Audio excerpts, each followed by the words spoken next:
Absolutely. So the origin of Flare was, myself and two co-founders. We actually met studying machine learning at UCL, and our chief scientist, Dr. Nairi Usha, was a quantum physicist. So working on quantum computing and working on quantum AI algorithms. So we've been working together, principally Dr. Nairi and some of our researchers, to work on what we think is the most logical intersection between blockchain and AI.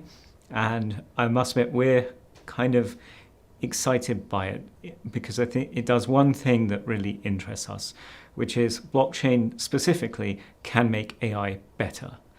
And you can't necessarily say that about every use case in blockchain.